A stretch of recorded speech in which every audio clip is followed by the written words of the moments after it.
歷史話俾我哋聽，復興從來都唔係喺太平盛世發生。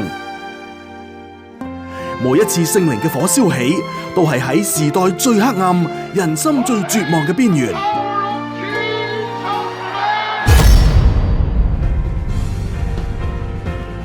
2019年，我哋經歷咗動盪；2020年，瘟疫令全城停頓。但係就喺嗰份沉寂入面，神帶住我哋喺12月26號舉行史無前例嘅海陸空祈禱。好快，神就將一個重要嘅訊息俾咗我哋。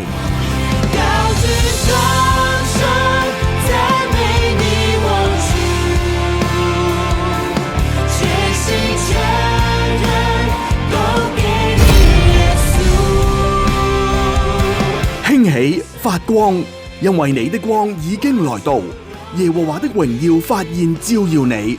以賽亞書60章1節，復興嘅起點在於回家，回歸重建與神嘅關係。2021年4月1號第二季嘅第一日，因疫情而受限制嘅宗教限聚令，政府公布喺同日放寬。當日教育中心充滿咗返嚟神土嘅弟兄姊妹，就連教育中心嘅正副堂以至長走廊都跪滿咗祈禱嘅生命。大復興預言跟隨聖靈嘅腳蹤而不住往前，就連喺教育中心30多年嘅平日神土，亦喺神嘅恩手帶領下移師到敬拜中心，並定名為神光第一線。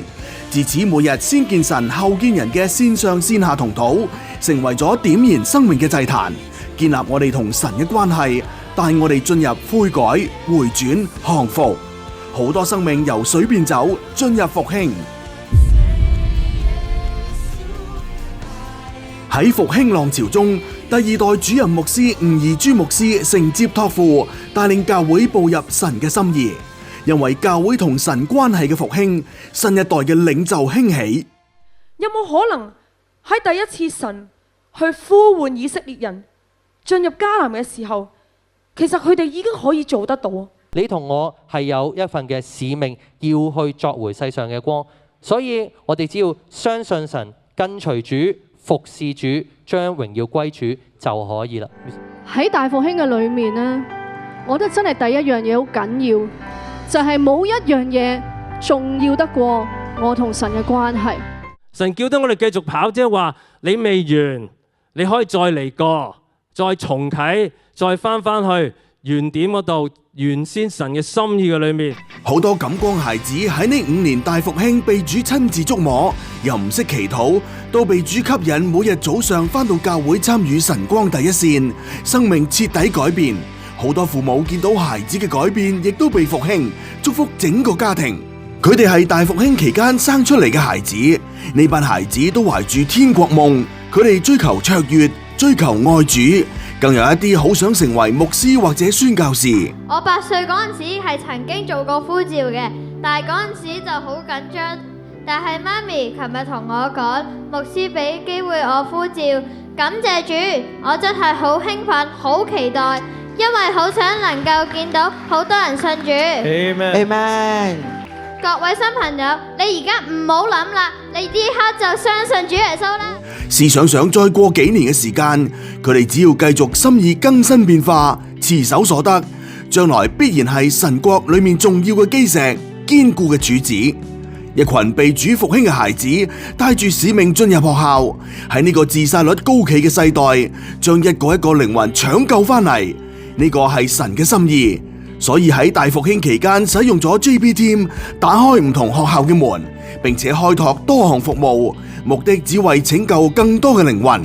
有啲生命以信心踏入大復興，即使喺死蔭幽谷中，面對癌症與絕望，生命之光依然喺苦難中綻放基督嘅樣式。每一個由水變酒嘅生命，都係活生生嘅見證。喺而家呢一刻，我坐住喺當中，我見到十字架喺我背後。主耶穌啊，係你托住咗我整個生命。主耶穌啊，我唔係仲係望住呢個病嘅裏面，而係我望住嘅係耶穌基督你啊。耶穌啊，你叫我點樣去做，我就點樣去做。耶穌啊，帶住我嘅生命係啊與你立約嘅，係一生為你而活嘅。主耶穌啊，帶住我嘅人生啦。多謝你聽我禱告，奉我主耶穌嘅得勝名字祈求，Amen。我哋嘅經歷咧，喺人睇起上嚟係好難、好差嘅時間。奇妙嘅係，我哋咧同時係經歷到主俾我哋美好同豐盛嘅時間，就好似暴風中神一步一步咁帶領住我哋咁。Amen。神親自開路，成就萬人得救嘅心意，於是帶我哋用唔同嘅媒體，將主嘅工作到處宣揚，直到如今。而我哋亦會同神一齊繼續勇往直前，因為大復興第一個俾教會嘅信息就係 ASAP 得着元朗城。你們是世上的光，城造在山上，是不能隱藏的。馬太福音5章14節。社區中心就係神擺喺錦光同社區之間嘅橋梁。呢幾年外面嘅世界好似經歷緊埃及嘅10災、瘟疫、經濟動盪、人心惶惶，但神偏偏喺呢個最混亂嘅時代，將錦光分別出嚟。佢要喺元朗、喺錦田為呢座城市預備一個歌山地。當周圍都係黑暗嘅時候，呢度有光；當人感到絕望嘅時候，喺呢度佢哋會見到出口。我哋連續3年3次踏上元朗區義工選舉嘅頒獎台，由地區獎項一步一步走到全港性嘅最高榮譽。呢啲嘅獎項係神親手抬舉，佢要提升我哋嘅影響力，俾我哋喺社會上有更多嘅話語權。目的只有一個，就係要將更多有需要嘅生命帶到主嘅面前。舊年呢，我知道錦光堂呢，我哋有阿彤彤啦，同佢先生呢一個好感人嘅故事。好似黃博士咁講啦，佢哋正正就話咗俾我哋聽呢，康復中嘅朋友或者係支持康復緊嘅朋友呢，係非常緊要嘅。佢哋喺義工服務嗰個範疇，我哋見到。而今年呢，佢哋再次有一位細路女，咁佢都係有一啲學習需要，結果佢都係好成功。咁我相信你哋亦都有好多長者嘅服務啊等等。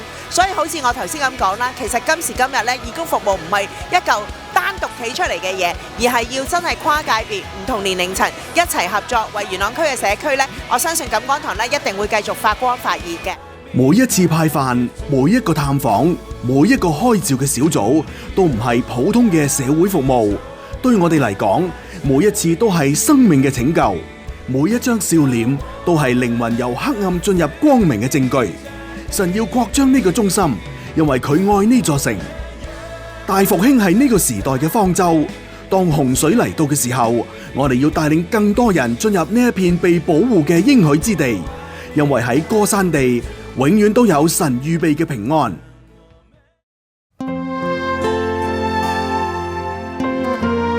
你做我的牧人，使雅各眾支派復興，使以色列中得保存的歸回，尚為小事。我還要使你做外邦人的光，叫你施行我的拯救，直到地極。以賽亞書49章6節。喺呢5年嘅大復興，我哋經歷神恩典嘅滿日。喺呢幾年間，雖然全球經濟面臨嚴峻挑戰，各處環境艱難，但神對我哋教會嘅賜福從未停止。因着神嘅賜福，弟兄姊妹滿有樂捐嘅心，使到教會嘅奉獻金額百分比不但遠超從前，而且所有對外嘅大額奉獻，亦喺呢幾年嘅大復興中出現。呢個係神蹟，係神對教會嘅恩寵。正如經上所記，神能將各樣的恩惠多多地加給你們，使你們凡事常常充足，能多行各樣善事。哥林多後書9章8節。教會能夠將呢份恩惠分享出去，幫助嗰啲有需要幫助嘅人，實在係神俾教會一份嘅福氣。2代牧者先喺本地堂會分享大復興信息嘅傳承，再越洋到英國、尼泊爾以及洛杉磯。復興信息嘅浪潮正向列國傳開。我哋要將更多嘅錢呢，係用喺宣教裏邊，將更多人才香港做好我哋嘅份工作。然之後將我哋經驗咧係攞去外國，而家可能攞嚟尼泊爾，但係會唔會好似我都同佢哋分享，就願神嘅旨意咧去成就？但係我相信神要我哋咁樣樣增長咧，你話年1萬人，唔係淨係要錦光係有幾大，係教緊我哋咧係拓展神嘅國。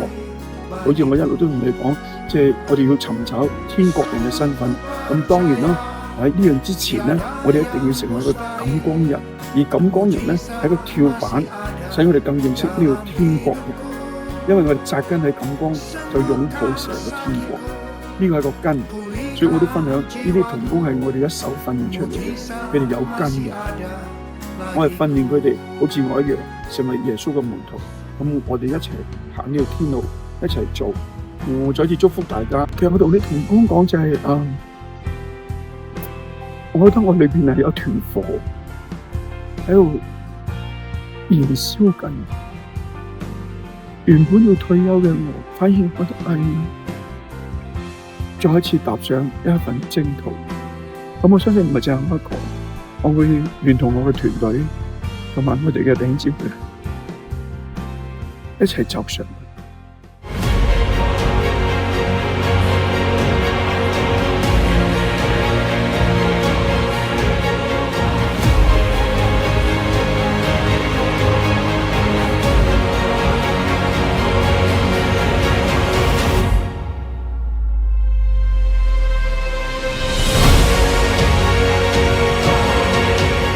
This church will soon become a mega church. People from all over the world, all nations are coming flying to Hong Kong to attend the church.